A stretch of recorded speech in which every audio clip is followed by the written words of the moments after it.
importance of Shikha in the Veda parties and all? Yes. What is the importance of Shikha? Yes. Here we have Sahasra Talapadma. And there is a very small hole. It is not a hole. It is not a hole very visible. It is a very subtler than the subtlest hole. It is known as Brahmarandha. And also in Vimana, in temples, you must have seen, you cannot see it. In the Kalasa, there will be Brahmarandha. So this Brahmarandha has a tejas. This Brahmarandha has a tejas. This must be safeguarded.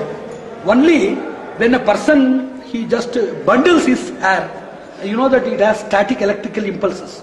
There is also some physics lecture wherein by you just comb, in demonstration. Then if you piece of paper, if you just bring them, they will be attracted. It is there in 6th standard physics. So like that, the static electrical impulses are there.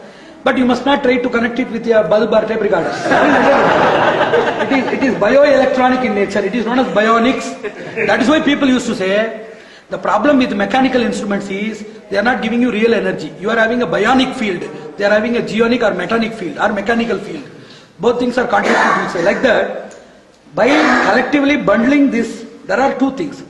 Where you have to remove the hair and where you have to collect the hair.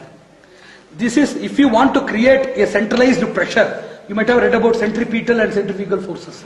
Likewise, if you create a centralized forces, that is possible only by removing this 4-finger pramana of hair from this and these places. If you collectively bundle like this, just these women they are doing, and so many people like the Kung Fu masters, they are having tufts and various other things you might have seen in Chinese films, martial arts films. So unless we remove this area, so Shastra gives you two things, Vidhi and Nisheda. Where hair has to be maintained and where it must be removed. Then why God he has given hair here? Somebody asked. He has given hair for the fools to keep and for the wise people to remove. If everything is made by God, there is a process. If everything is done by God, then what is the work for your discretion? He has given good and bad and also the power of discretion to select how to process good things and how to avoid bad ones. Likewise, Brahmarandra has one tejas. It is like mercury. It is a tejavarana. It is some sort of light substance. Light means light in weight also, light in transparent also. It is an effulgent mercury-like amalgam which is situated here, the tejas. So unless it is guarded by a shikha, that medha will not be instilled. Whatever we keep in the form of medha, the Vedas are to be kept in green fresh memory. Keeping Vedas in memory is entirely difficult. It is not an easy job. So persons who are doing tapas, this is I already told, helmet is for the two-wheeler persons. So each and every tool is for the persons who have it or who want to have it. Isn't it so? So any person developing celibacy, brahmacharya, penance, tapas, austerity, acharana, swadhyaya, Vedic recitation, resumptions, realization and ritualization, for those people that medha is well protected by the Brahmarandra tejas.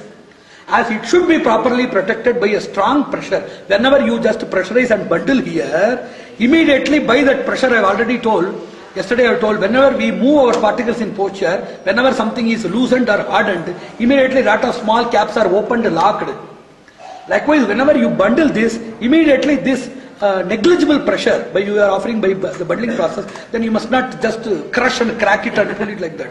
Those things are very horrible. A reasonable pressure, a light pressure offered by this bundling process, as these type of swadhyaya, tapas, all these things are not meant for female people. These hard exercises are not meant. They are not proposed or prescribed by the Shastras to have that.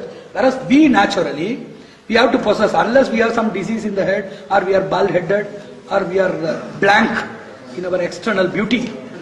In all other circumstances, we must carry our own tuft.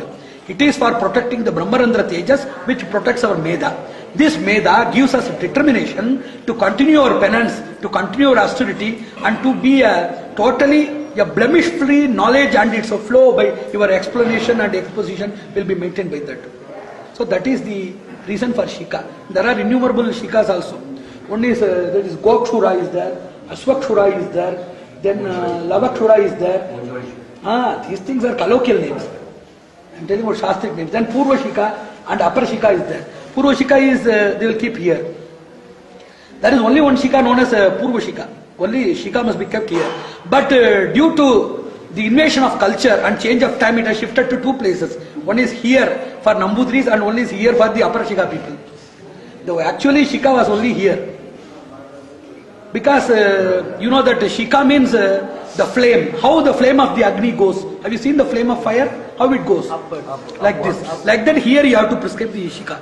You might have seen in all Muniva, there's a Munipungavas, Rishis, they'll be having Shika here and Diksha here.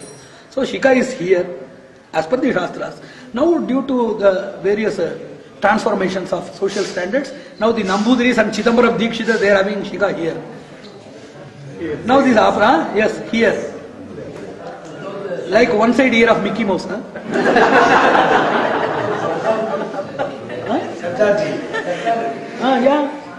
Yeah. Even now, see, the people, Sikh people, they are just keeping it, governing that with Diksha. Whatever the rishis they used for spiritual valor, these people they are using for military valor. That is known as Sharma, it is known as Varma. Spiritual potency is known as Sharma. And administrative or military potency is known as Varma. That is why Brahmins are called as Sharmas and Kshatriyas are called as Varmas.